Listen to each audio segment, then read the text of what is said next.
Hindi namin naiintindihan yung sinasabi niya. Nanakaw. Wala kaming maintindihan. Ang dami na anomalya. Magpa-drug test po siya. At saka mga drug addict. Magpa-drug test. Sabi nila. Ma'am, kahapon po talagang malakas yung panawagan ng mga taga-suporta na mag-resign si Marcos. Sinabi po ng Malacanang ngayon na kung pinagre-resign po nila ang Pangulo, sino makikinabang? Kahit sabihin po ni VP Sara o kayo nagsabi niyan, kayo pa rin daw po ang makikinabang. Meron po ba? Wala ako sinabi kahapon na Wala. Fake news. Wala. Yung mga tao. Letter speaking ko, hindi ko siya wala ko sinabi kahapon na BBM resign. Yes, ma'am. Wala po kayong sinabi ever sinabi na Excuse me, your head. wala ko sinasabi ever na dapat mag-resign si BBM. Ang sinabi ko lang kahapon, sabi ko kung nananawagan kayo ng BBM resign, bigyan nyo ng rason kung bakit yan ang panawagan ninyo sa kanila. And then I gave them example. Hindi namin naiintindihan yung sinasabi niya. I gave them, ayan. Hindi namin naiintindihan yung sinasabi niya. Nanakaw. Wala kaming maintindihan. Ang dami na anomalya. Magpa-drug test po siya. At saka mga drug addict. Magpa-drug test. Drug test. Yun lang naman ang sinabi ko. Sabi ko sa mga tao, pag nanawagan kayo ng BBM resign, dapat sabihin ninyo kung bakit. Para naiintindihan ng mga nakikinig, bakit ba tayo nananawagan? Wala po Kaya, meron man akong worry para sa kanyang safety and security, pero lagi niyang inuulit-ulit talaga, ibalik niyo ako sa Pilipinas. Bring him home! Bring him home! Bring him home! Nagtatanong marami, ano bang pwede magawa? Huwag natin tigilan ang panawagan sa gobyerno natin sa Pilipinas at sa lahat ng gobyerno na nakikinig at dito sa ICC na ipaalam sa kanila na mali ang ginawa kay Pangulong Rodrigo Duterte. At paano ba itama yon? Ibalik nyo lang siya sa Pilipinas. Ituloy nyo lang yung kaso, walang problema. Ibalik nyo lang siya. Bring him home! Bring him home! Bring him home! Okay na mo sa init? Ako dili. Kaya nga no, sunburn ng katungaan niya, ang katunga dili. Yeah, okay lang.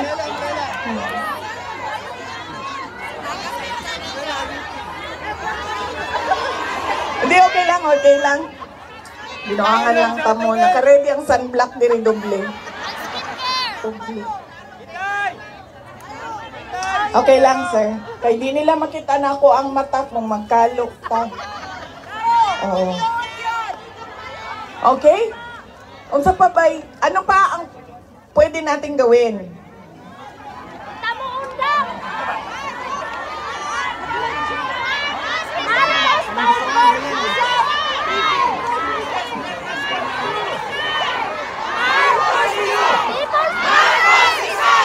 Marcos resign! Marcos resign! Marcos resign! Marcos resign! Piste! Marcos resign! Piste ka, Marcos! Kayo nagsabi niyan, hindi ako ha. Bukas, suspended na kayong lahat. Nakulong na kayong lahat sa sedition. At kayo, hindi na kayo makakauwi dahil kinulong na kayo dyan sa...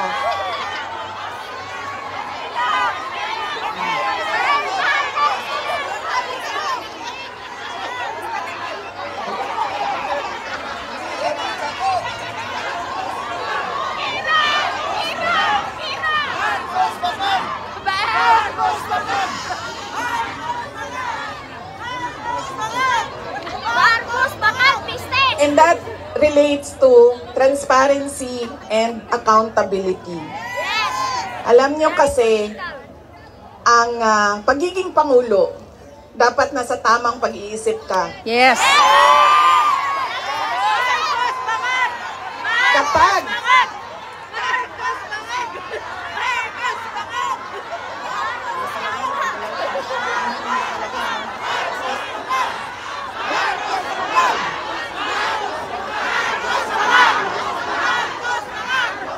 Dahil nasa mga polisiya mo at desisyon mo ang kinabukasan ng kabataan at ng bansa. Kaya yung pagsasabi na hindi mahalaga ang drug test sa aking kapasidad at abilidad na mamuno is tantamount to betrayal of public trust.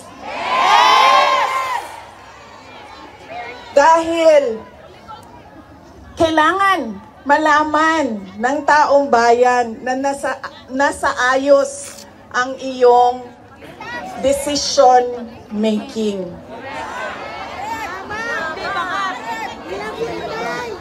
Kaya hindi lang naman natin pwede sabihin, Marcos resign. Bakit ba kailangan resign? Dahil hindi mo pinapakita sa taong bayan na maayos kang mag-isip at kaya mo ang mamuno. Yes.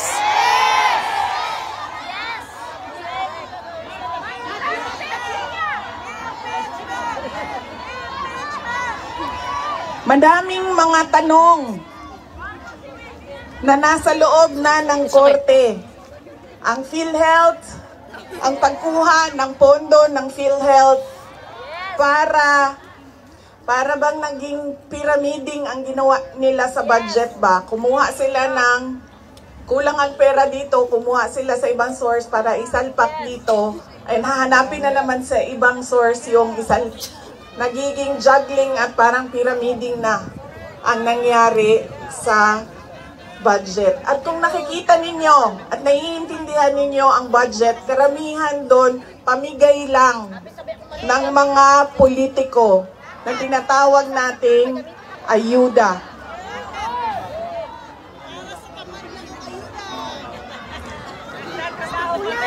Tumakbo kami sa plataforma ng unity at continuity. Continuity, kasali na doon ang big ticket projects o mga build projects ni Pangulong Duterte. Pero wala kayong nakikita ngayon na development projects. Dahil lahat yon ay nakatago sa mga proyekto na pamigay o nandoon lang sa bulsa ng kontraktor at ng politiko na gumawa kuno ng project. Makikita ninyo na hindi handa ang Kongreso sa paggawa ng budget dahil may mga blanco doon sa enrolled bill na pinasa nila. Ibig sabihin, walang nag-iisip at hindi pinag-isipan paano ba natin gamitin ang pera ng gobyerno na makita natin na merong kapayapaan at kalambuan, kauswagan sa ating bayan. Noong ako ay tinanong noon bakit ako nag-resign sa Department of Education. Sabi ko, unang-una, personal yon. Meron kaming personal na hindi ko gusto na ginawa niya sa akin. Pangalawa, dahil sa loob ng Department of Education. Sinabi ko na itong noon, personal ko to na experience. Yung budget ng school building program ng Department of Education, pinaghati-hatian lang sa loob ng House of Representatives. Noong unang taon, nagawan ko ng paraan. Sabi ko, hindi pwede, sige, kung yan ang gusto ninyo, yan ang makapagpapasa ng budget. Para magkaroon ng budget ang Department of Education, dadaan pa rin kayo sa validation ng regional offices ng Department of Education. Pag sunod na taon, naisipan na nila kung ano ang gagawin nila at hindi nila ma-deny ito dahil nakikita ninyo sa papel. Kaya wala din kumukontra sa akin dahil nakikita sa papel. Ang ginawa nila, gumawa sila ng sarili nilang listahan Doon nakikita mo, pinaghati-hatian nila ang school building program at inattach nila sa General Appropriations Bill na sinabmit nila sa Senado. Sinabi namin sa mga senators, nakita nyo ba kung anong ginawa? Sabi nila, oo, nakita namin kung anong ginawa ng House of Representatives. Sabi ko, please, hindi natin masasolve ang problema ng school building program kung ganito lagi ang nangyayari sa budget ng new construction. And meron pang ibang problema sa loob ng budget. Sinubukan ng mga senators na tanungin, pasagutin, sumasagot, yes, pero pagdating sa BICAM, anong nangyari? Wala namang wala namang totoong BICAM kung saan pinag-uusapan ang paggamit ng pera. Ang desisyon lang na nandun ay kay Zaldico, nung panahon ko, kay Zaldico at kay Martin Romualdez. At diretsong pinapapirma sa malamang tao na hindi nagbasa o hindi binasa ang buong budget. Kaya walang nakakita o hindi nila nakita dahil hindi naman binasa na may blanco doon at pwedeng lagyan ng kahit anong amount yung mga blanco sa budget. Madaming katanungan, madami ang problema ng bayan. Kaya lagi ko sinasabi, hindi kami ang problema ng bayan. Ang problema ng bayan ay ang governance mismo ng Pilipinas. Yan ang problema ng bayan. At dahil may problema sa gobyerno, ay tuloy-tuloy ang kahirapan doon sa ating bayan. Nakikita nyo yan dahil dumadami ang nakikipagsapalaran sa ibang bansa. Dahil sa kawalan ng oportunidad doon sa ating bayan.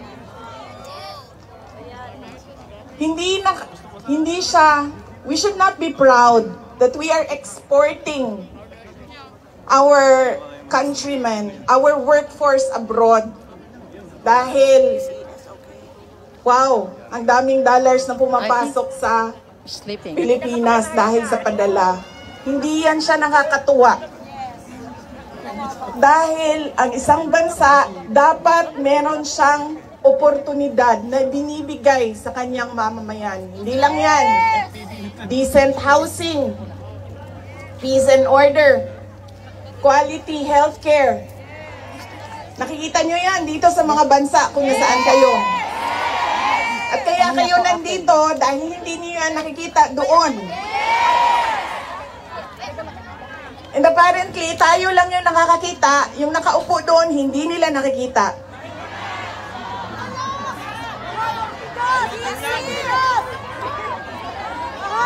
Sa Pilipinas!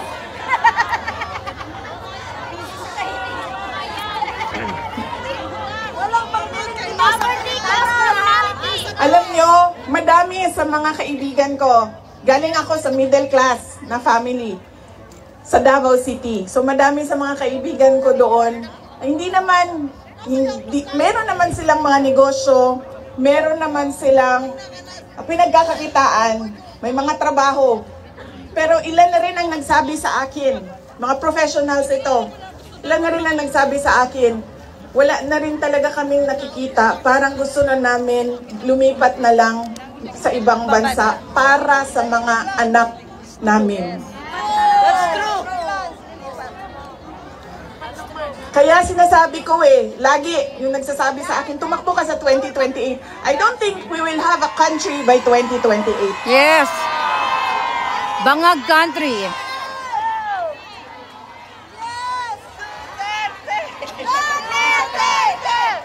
Duterte! Duterte! Duterte! Duterte! Duterte! Duterte! Kaya dapat natin i-exact ang responsibility dyan sa gobyerno na ibigay nila kung ano yung karapat-dapat para sa ating bayan. Dahil kung meron man ang okay sa kanila na pumunta sa ibang bayan, meron ding mga tulad namin na ayaw namin kahit anong mangyari, umalis sa Pilipinas. Dahil gusto namin doon magpamilya, doon palakihin ang aming mga anak. Gusto na namin uuwi! Kaya dapat, Maging presidente ka na! dapat meron tayong nakikita kung ano yung dapat para sa isang bayan. At alam nyo yun, kasi nakikita nyo yan. Kasi nakaikot na kayo sa iba't ibang bansa. Gusto namin uuwi sa Pilipinas! Sana. Ano ang gagawin? Patuloy na ipanawagan sa lahat ng nakikinig na iuwi ninyo si Pangulong Duterte sa Pilipinas. Bring home! Bring him home! Bring him home! Bring him home! Bring him home!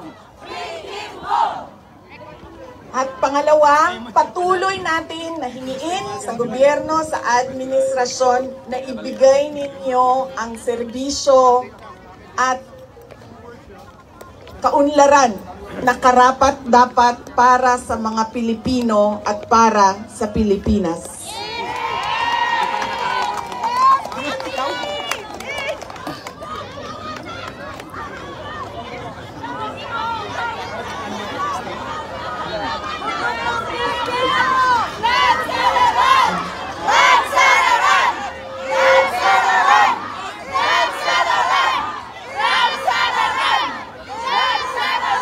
Sa kagahi, sa ako ang bagtak ni Rimamli, naging ko karan. Napulikat na? Nadili ko mahulog. Nangawit na.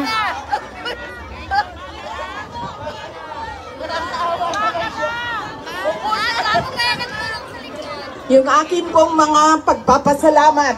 Una po, kanina meron na akong mga pagpapasalamat opening sa Diyos, sa ating host government, sa police, sa local police. Yung aking mga pagpapasalamat sa inyo, sa oras ninyo. Ang aking mga pagpapasalamat sa inyong patuloy na suporta sa aking opisina, ang Office of the Vice President.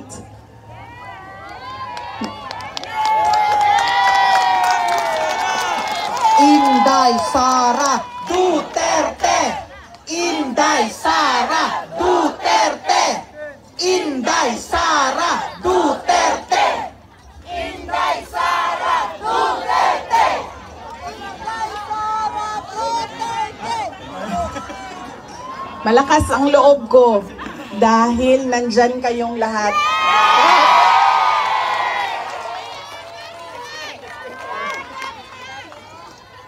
Kanina nung papasok ako dito, marami ang nagsabi, be strong, be courageous. I am only as strong as you are. Kung nakikita ko, sobrang lakas ninyo at sobrang lakas ng pagmamahal ninyo sa bayan. Ganyan din ang nararamdaman ko. Yes. Yes!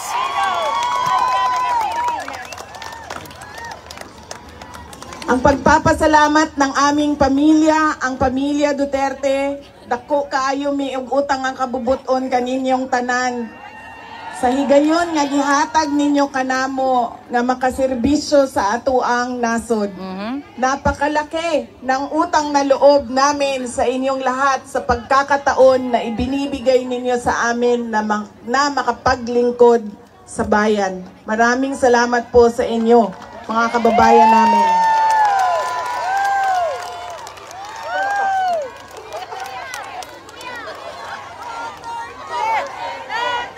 Duterte!